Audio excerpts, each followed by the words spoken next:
उसने अपनी पिछली सफलताओं से शिक्षा बेकार नहीं जाने दी और उसका हर क्षेत्र में उपयोग किया। श्वार्ज़नेगर की तरह आप अपने आलोचकों से डरिए मत। आलोचकों ने उसकी पहली फिल्म में उसकी कड़ी निंदा की थी, परंतु उसने हार नहीं मानी और अपना कार्य जारी रखा। इसी दृढ़ता ने उसे हॉलीवुड के सबसे अधिक मेहनताना लेने वाले अभिनेताओं में शामिल कर दिया।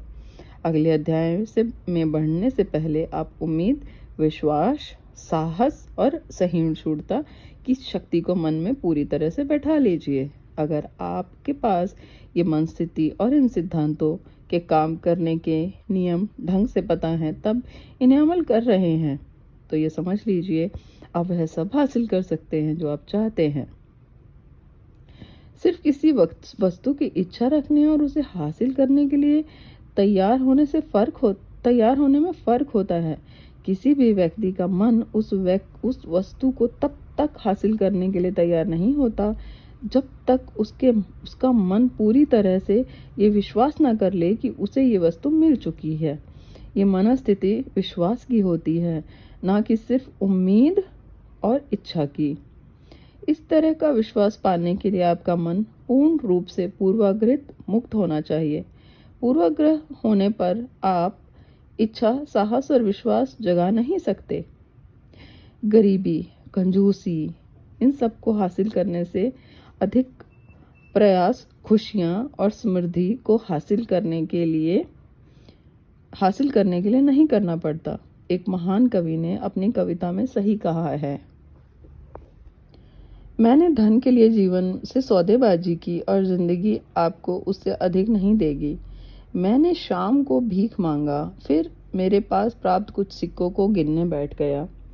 जीवन ABC का एक नियोक्ता है, वह आपको वह देता है जो आप मांगते हैं, पर एक बार आपने औकात नाप ली तो उसके बदले आपको बहुत काम करना पड़ेगा। मैंने एक नौकर भाड़े पर लिया, सिर्फ ये जानने के लिए कि वो कितना निराश है। मुझे पता चला मैंने ईश्वर से कुछ भी मांगा होता, उसने राजी खुशी से भुगतान कर दिया होता। मैरी के ऐश, जो मैरी कॉस्मेटिक्स की संस्थापक है, उन्होंने अपनी और विश्व भर में अपनी कंपनी के नाम करने वाली, जिनकी अब 25,000 की संख्या है, कंसल्टेंट्स की सफलता का राज आत्मविश्वास बताया। उनका ये करियर साल पहले प्रारंभ हुआ था, जब उन्होंने स्टैनली होम प्रोडक्शन में काम करना शुरू किया। उन्होंने कई बार इस बात को स्वीकार किया कि अपने इस काम के प्रथम वर्ष में वे सफल नहीं हो पाई थी और इस काम को छोड़ देना चाहती थी, पर उनकी सोच तब बदली जब उन्होंने स्टैनले सेल्स का सेमिनार में भाग लिया। उन्होंने बताया, उस वर्ष कंपनी की प्रतियोगिता में खूबसूरत, लंबी और सफल महिला को रानी के खिताब से नवाजा जाना था और उस वर्ष उस महिला को वो खिताब मिला जिसकी किसी ने उम्मीद नहीं की थी। मैंने निर्णय लिया, मैं स्टेज पर जाऊंगी और अध्यक्ष से बात करूंगी और अगले वर्ष रानी का ये खिताब जीतने का इरादा बनाऊंगी। श्रीमान बेवरेज मुझ पर हंसे नहीं, बल्कि उन्होंने मेरी आंखों की तरफ देखा और कहा, मुझे भी लगता है तुम जीत सकती हो। इन शब्दों ने मेरी जिंदगी में जान डाल दी और अगले वर्ष मुझे रानी का खिताब दिया गया। मैरी के ने इस बात को बताया कि सफलता हासिल करने का पहला कदम ये है कि आप खुद पर विश्वास रखें कि आप इस योग्य हैं और आप उस सफलता के असली हकदार हैं। उन्होंने अपने एक लेख में कामयाबी हासिल करने के लिए कुछ कदमों का अभ्यास करने के लिए बताया है। वो 4 कदम हैं। खुद को सफल व्यक्ति के रूप में महसूस कीजिए। हमेशा खुद को एक सफल व्यक्ति के रूप में देखें। उस व्यक्ति को सोचें जिसके जैसे आप बनना चाहते हैं। हर दिन कुछ वक्त अकेले बिताइए, आराम से शिथिल होकर बैठ जाइए, अपनी आंखें बंद कर लीजिए और अपनी चाहत और अपने लक्ष्य पर ध्यान दीजिए। अपने आप को एक वातावरण में देखिए जिसकी आप कल्पना करते हैं। खुद को योग्य समझिए और आत्मविश्वास से प्रेरित हो जाइए। पिछली सफलताओं को याद कीजिए। ये सेकंड पॉइंट है। हर कामयाबी, चाहे वो छोटी हो या बड़ी, वह ये सिद्ध करती है कि आप योग्य हैं और आप सफल हो सकते हैं। ये तो मैं भी मानती हूँ। पिछली सफलताओं को सेलिब्रेट कीजिए। हमेशा अपनी सेलिब्रेट कीजिए अपनी सफलताओं को। और जब भी आप निराश हों उन कामयाबी को याद कीजिए। यस, लक्ष्य निर्धारित करें। साफ तौर पर ये तय कर लें कि आपको क्या चाहिए। इस बात से हमेशा चौकन्ना रहिए कि अपने लक्ष्य से कभी भ्रमित नहीं हो। ज़िंदगी के लिए सकारात्मक रवैया रखें। खुद का सकारात्मक चित्र बनाएं। आपकी ज़िंदगी, कार्य और निर्णय सभी में विश्वास रखें और सकारात्मक रखें।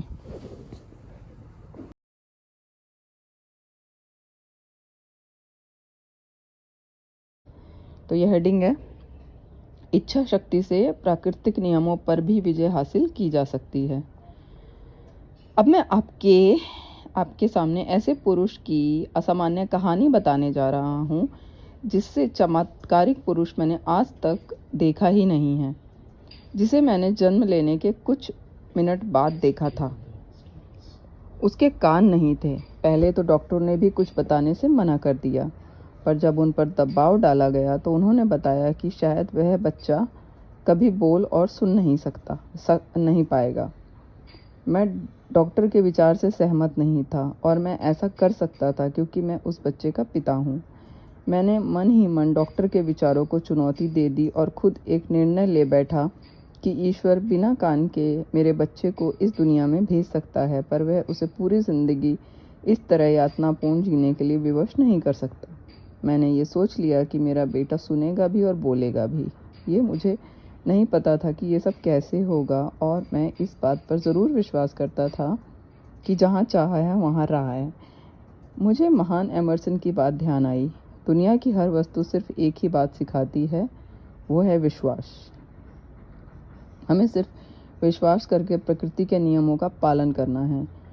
ये हम सभी पर सामान्य रूप से लागू होता है। कभी आंख बंद करके आवाज़ सुनिए, प्रकृति आपको ज़रूर रास्ता दिखाएगी। वह रास्ता सिर्फ एक ही था, इच्छा शक्ति। मैंने अपने अंदर एक इच्छा शक्ति जगा ली थी कि मेरा बेटा सारी ज़िंदगी गूंगा और बहरा तो नहीं रह सकता। मैंने इस इच्छा शक्ति को कभी अपने मन से जाने नहीं दिया, यहाँ तक कि एक पल के लिए भी नहीं। कुछ वर्षों पहले मैंने लिखा भी था, हमारी सबसे बड़ी रुकावट हमारे मन में पड़े विचार ही हैं। अगले ही पल मैंने बिस्तर पर लेटे हुए अपने नवजात शिशु को देखा और ये सोचा कि अगर ये सब सही है तो मेरा बेटा बिना कानों के भी सुन सकता है। मैंने प्रण लिया कि अपने बच्चे के मन में कतई ये बात आने नहीं दूंगा कि वह सुन और बोल नहीं सकता। इसके लिए मुझे जो भी करना पड़े, मैंने ये प्रतिज्ञा ली कि अपने बेटे के मन में बोलने और सुनने की अपनी मजबूत चाहत के बीज रोप दूंगा, और वह ज़रूर एक दिन बिना किसी उपकरण के सुनने और बोलने लगेगा। जब बच्चा थोड़ा सा बड़ा हुआ, वो मेरे साथ सहयोग कर सके, मैंने अपनी मजबूत इच्छा शक्ति को भी उसके अंदर जगाने की कोशिश करने लगा ताकि वह चाहत सत्य के रूप में हमारे सामने आ सके। मैं हर रोज़ उसके कान के पास ये बोलता ताकि मेरे बेटे का मन तनिक भी स्वीकार ना कर सके कि वह सुन नहीं सकता। जैसे ही वह थोड़ा और बड़ा हुआ, वो आसपास की वस्तुओं पर ध्यान देने लगा। हमने ये महसूस किया कि बेशक बहुत ही कम, पर बच्चे को हल्का सा सुनाई तो देता था। जिस उम्र में बच्चे बोलने लगते हैं, वह बोल तो नहीं सकता था, पर वह कुछ आवाज़ों को सुन ज़रूर सकता था। बस हमें यही चाहिए था। मुझे विश्वास हो गया था कि मेरा ये तरीका काम कर रहा है। तभी कुछ ऐसा हुआ जिसने मुझे उत्साहित कर दिया, अचंभित कर दिया एवं आशा से भी भर दिया। ऐसा कुछ उस साधन से हुआ जिससे हमने कभी भी उम्मीद नहीं की थी। हम एक टेप रिकॉर्डर लाए थे। जब उस बच्चे ने एक गाना सुना तो वह उत्साहित हो गया था और गाने को सुनकर कुछ प्रतिक्रिया देने लगा था। वह कुछ तरह के गाँव में उत्साह दिखाने लगा था। उनमें से एक गाना था। एक बात तो वह एक गाना चलाकर 2 घंटे तक खड़े खड़े सुनता रहा। हमें तब तक इस बात का पता नहीं चला कि ऐसा क्यों हो रहा है, जब तक हमने आवाज़ का अस्थि चालन सिद्धांत के बारे में जानकारी नहीं थी। जब वह टेप रिकॉर्ड पर प्रतिक्रिया देने लगा था, मुझे ये मालूम पड़ा कि जब मैं उसके कान के पास या फिर दिमाग के पास जाकर कुछ बोलता हूँ तो उसे समझ आता है। मैंने अपनी मजबूत इच्छा शक्ति को इसी माध्यम से उसके अंदर जगाया था। पर अभी तक जो परिणाम निकला था वह इतना उत्साहित करने वाला नहीं था। फिर भी मेरी इच्छा शक्ति ने मेरे विश्वास का साथ दिया और ऐसी किसी भी नकारात्मक बात को मन में आने से पहले ही निकाल फेंका। मेरी दृढ़ प्रतिज्ञा का फल ये हुआ कि मेरा बच्चा मेरी आवाज़ को ठीक ठीक सुनने लगा था। मैं उसके मन में ये भरने से कभी नहीं चूकता था कि वह बोल और सुन सकता है। मैंने ये अनुभव किया कि बच्चे को दादी नानी की कहानी सुनना अच्छा लगता है। मैं ऑफिस जाता, वहाँ पर उसके लिए कहानी लिखता और रात में सुनाता। साथ ही साथ उसके मन में ये भरता कि वह बिल्कुल ठीक है और सुन एवं बोल सकता है। एक कहानी जब मैं सुनाता हूँ तो उसको हर बार एक अलग तरीके से सुनाता हूँ, उसे अलग रंगों से भर देता हूँ। उसका उद्देश्य उसके मन में ये भरना था कि उसका ये शारीरिक दोष कोई कमी नहीं है, बल्कि ये उसके जीवन की एक बड़ी संपत्ति बनेगा। एक कहानी जब मैं सुनाता हूँ तो उसको हर बार एक ये रिपीट हो गया। गीता में भी लिखा है। गीता में भी लिखा है? अरे, इसको उस टाइम गीता भी पता थी क्या राइटर को? Wow, I am so impressed, really. Gita में भी लिखा है कुछ अवसाद अच्छे के लिए होते हैं। यार कमाल है, इसने गीता उस टाइम पे पढ़ी है। कब बुक लिखी थी, 1960 या कब? और मैंने ऐसी फ़िलोसफ़ी को आजमाया भी है और मुझे ठीक तरह से पता है कि हर कमी अपने साथ उतनी ही अच्छाइयाँ भी लिए होती है। मुझे थोड़ा सा अंदाज़ा था इस कमी को किस तरह से उसकी संपत्ति के रूप में बदलना है। मैं हर रोज़ उसे कहानियों में पिरोकर उसके मन में ये विश्वास ये भरने की कोशिश करता हूँ कि उसकी ये विकलांगता को दुनिया के बड़े काम आ सकती है।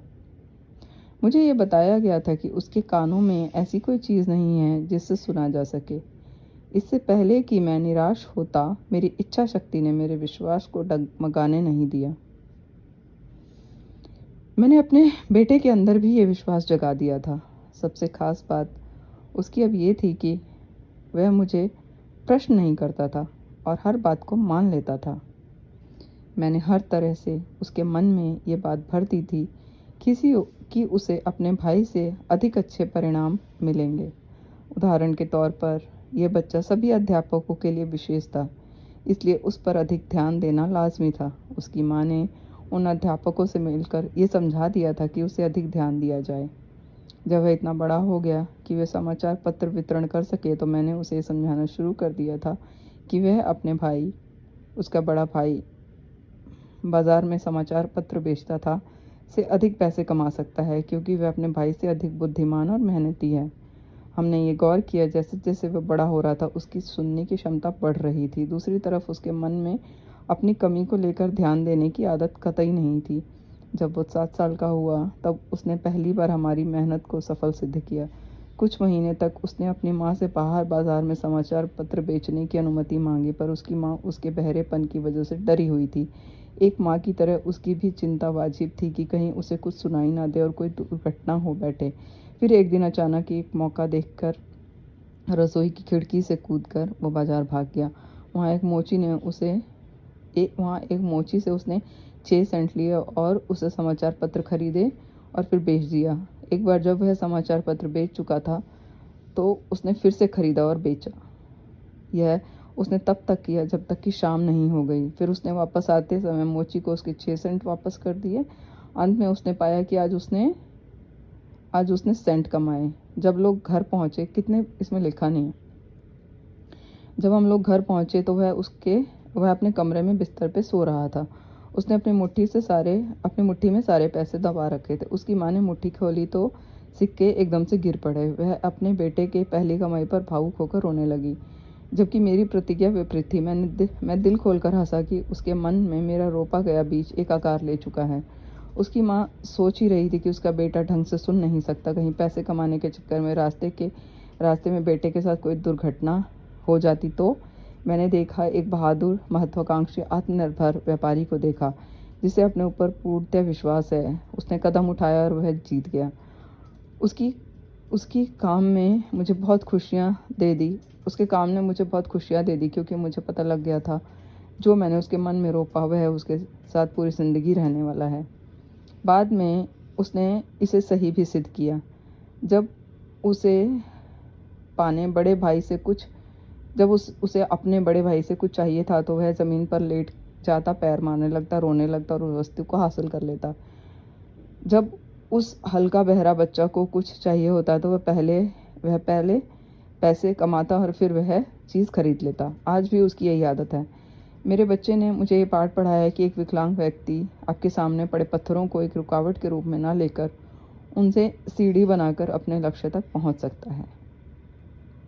वह छोटा बहरा बच्चा हाई स्कूल से ग्रेजुएशन तक पहुंच गया, जबकि उसे तब तक नहीं सुनाई देता था जब उसके अध्यापक उसके पास आकर जोर से ना बोलें।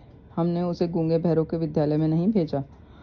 हम नहीं चाहते थे कि वह सांकेतिक भाषा सीखे। हम चाहते थे कि वह सामान्य व्यक्ति की तरह अपनी ज़िंदगी गुजारे और उसके लिए हम दृढ़ प्रतिज्ञ थे। यह इतना आसानी से नहीं हुआ, बल्कि हमें विद्यालय के लोगों से इस मामले में काफ़ी बहस भी करनी पड़ी।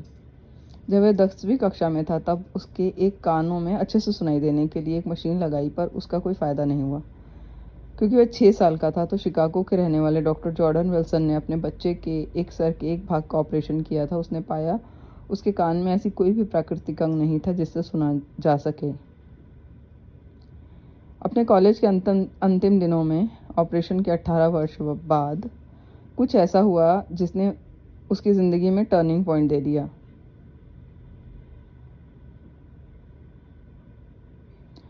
उसने एक विद्युतीय मशीन मिल गई जिससे सुनाई देने में आसानी हो गई, जो उसने ट्रायल के लिए मंगाई थी। उसे उस मशीन प्रयोग करने में उतनी दिलचस्पी नहीं थी, क्योंकि उसने ऐसे भी एक मशीन का प्रयोग करने की कोशिश की थी, पर वह सफल नहीं हो पाया। अंततः उसने उस यंत्र को उठाया और यूं ही कान में लगा लिया। ये क्या?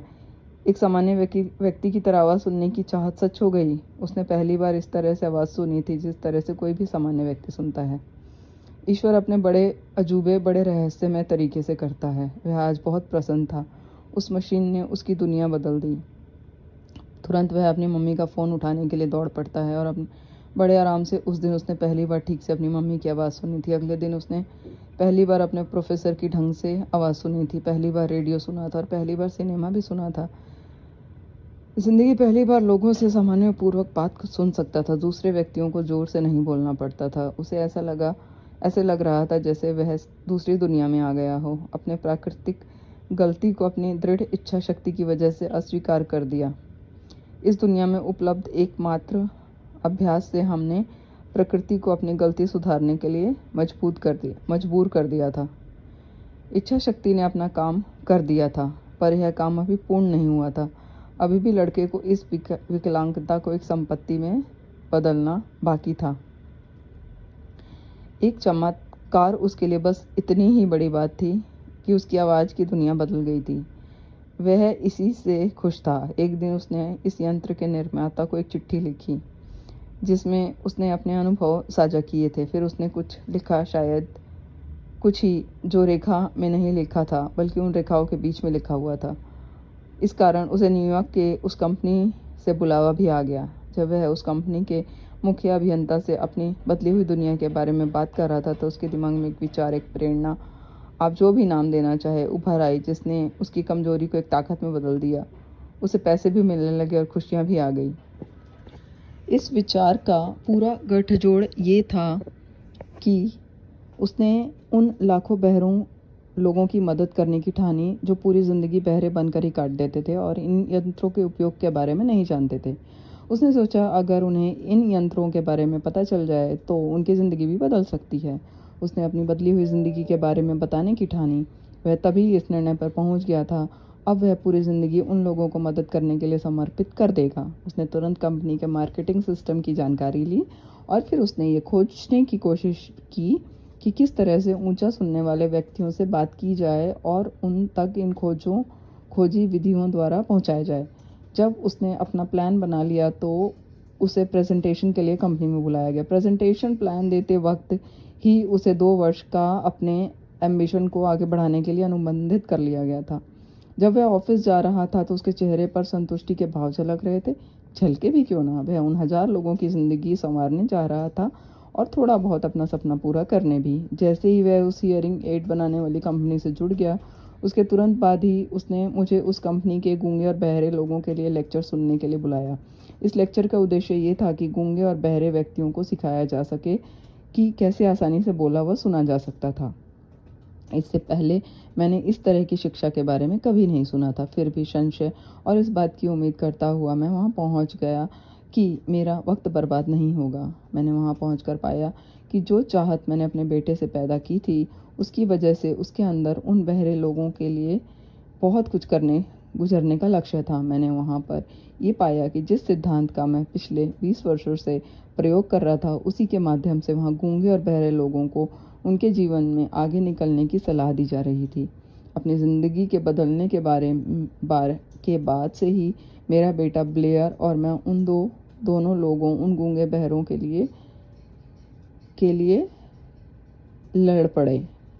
इससे निश्चित ही कोई संदेह नहीं है कि अगर ब्लेयर की माँ और मैंने उसके दिमाग को आकार देने की कोशिश ना की होती, तो वह जीवन भर गूंगा और बहरा बना रहता। जब ब्लेयर बड़ा हो गया था, तब डॉक्टर इरविन वुरहिस, जो इन सब मामलों के बड़े विशेषज्ञ थे, वे मेरे बेटे का ढंग से निरीक्षण करने के बाद बहुत अचंभित हुए कि ये कैसे सुन और बोल सकता है, जबकि सैद्धांतिक रूप से उसे सुनाई देना ही नहीं था। एक्सरे चित्र में भी ऐसे कोई द्वार नहीं दिखाई दे रहे थे जिससे आवाज़ मस्तिष्क तक पहुंच सके। वे इस बात से अचंभित थे कि वह कैसे सुन पा रहा है। जब मैंने अपने बेटे में इच्छा शक्ति के वे बीज बोए थे, वह बोल और सुन सकता था, अपनी ज़िंदगी एक सामान्य इंसान की तरह जी सकता था। तब प्रकृति ने कुछ ऐसा किया जिससे बाहरी दुनिया और उसके मस्तिष्क के बीच एक पुल का निर्माण हो सके और वह सुनने के काबिल बन सके। उस बात का पता बड़े बड़े विशेषज्ञ डॉक्टर भी नहीं लगा पा रहे थे। यह मेरे लिए भी ईश्वर के किसी चमत्कार से कम नहीं था। मैं अगर इस बात को पूरी दुनिया के साथ ना साझा करता, तो शायद मैं कभी खुद को माफ़ ना कर पाता। इस अनुभव को आप सभी से साझा करके मैं खुद को बहुत खुशकिस्मत मान रहा हूँ। ये सब कुछ ऐसे नहीं हुआ। मुझे इस बात का विश्वास था, क्योंकि इसका भी एक कारण था कि मुझे पता, अगर आपके अंदर कोई चाहत हो और उसमें विश्वास हो जाए, तो वह इच्छा शक्ति आपको कुछ भी हासिल करा सकती है। मुझे इस बात का विश्वास था कि इसका भी एक कारण था कि मुझे पता था कि अगर आपके अंदर कोई चाहत है और उसमें विश्वास हो जाए, तो वह इच्छा शक्ति आपको बहुत कुछ हासिल करा सकती है। मुझे इस बात में कोई संदेह नहीं था कि एक मजबूत इच्छा शक्ति से आप किसी भी चीज़ को वास्तविकता में जन्म दे सकते हैं। ब्लेयर ने खुद को एक आम इंसान की तरह सुनने का सपना देखा और उसने वह हासिल किया। उसका जन्म एक अपंग बच्चे की तरह हुआ था, जो इस बात के लिए काफ़ी था कि बिना किसी चाहत के वह सड़कों पर पेन या कप बेचता नजर आए। अब वह विकलांग बच्चा कई लाखों लोगों की मदद कर रहा था जिन्हें ऊंचा सुनाई देता था। ये सिर्फ मदद ही करना ही नहीं था, बल्कि उसको रोज़गार भी मिल गया था, जिस वजह से वह आरामपूर्ण पूरी ज़िंदगी व्यतीत कर सकता था। जो सफ़ेद झूठ मैं बचपन से उसके मस्तिष्क में भरने की कोशिश कर रहा था, वह अपनी कमज़ोरी को अपनी ताकत में बदल सकता है। उसने इस बात को सच सिद्ध कर दिया कि दुनिया में ऐसा कुछ भी सही या गलत नहीं है जिसे मजबूत इच्छा शक्ति और विश्वास के द्वारा वास्तविकता में तब्दील ना किया जा सके। यह हर किसी पर सामान्य रूप से लागू होता है। ये मेरा सौभाग्य था कि मुझे इच्छा शक्ति को अपने बेटे की कमी को सुधारने के लिए प्रयोग किया। इससे अच्छा शायद ही किसी को इतना नज़दीक इस सिद्धांत का प्रयोग करने का मौका मिले। अगर प्रकृति इस इच्छा शक्ति के सामने झुक सकती है, तो किसी भी व्यक्ति या इंसान की क्या औकात है कि वह इस इच्छा शक्ति के सामने समर्पण ना करे। यह मस्तिष्क की शक्ति की विशेषता है। हमें ये नहीं पता कि यह कैसे काम करता है। हर व्यक्ति, हर जगह और हर वस्तु के लिए ये सिद्धांत बिल्कुल अलग तरीके से काम करता है। शायद इस बात को विज्ञान सिद्धांत सिद्ध कर सके। मैंने अपने बच्चे के मन में ये बीज बोया जिससे वह सुन और बोल सके, और ये वास्तविकता में उसने सिद्ध कर दिया। मैंने अपने बेटे के मन में ये सुझाव दिया कैसे वह अपनी इस कमजोरी को अपनी ताकत बना सकता है, और उसने भी ऐसा कर दिखाया। ऐसे परिणाम किस तरह से आए, इसकी कार्य प्रणाली बताना कोई कठिन काम नहीं है। इस कार्य प्रणाली में 3 बातें हैं। पहली कि मैंने विश्वास किया और अपनी उस इच्छा पर कि वह सामान्य रूप से सुन सकता है जो मैंने अपने बेटे को बताई। दूसरा कि मैंने हर उस उपलब्ध तरीके से अपनी बात को दृढ़तापूर्वक लगातार प्रयास से उस तक पहुंचाए। तीसरा महत्वपूर्ण, उसने मुझ पर विश्वास किया।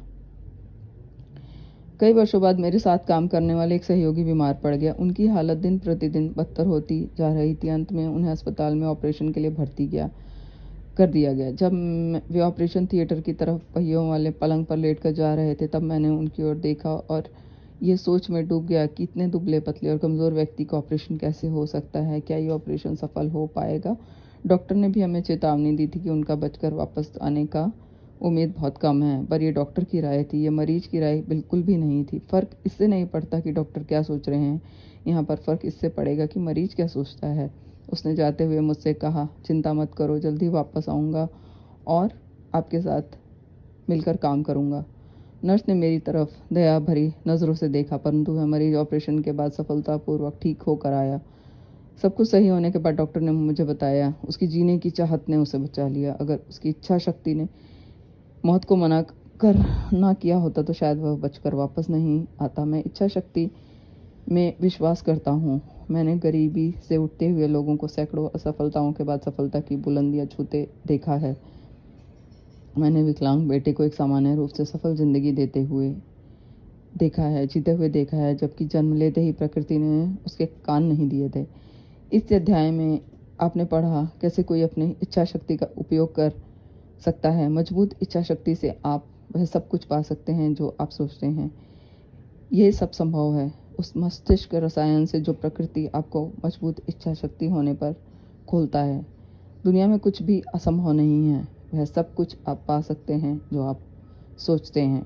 तो यहाँ पे सेकंड चैप्टर ख़त्म हो गया और थर्ड चैप्टर स्टार्ट हो रहा है।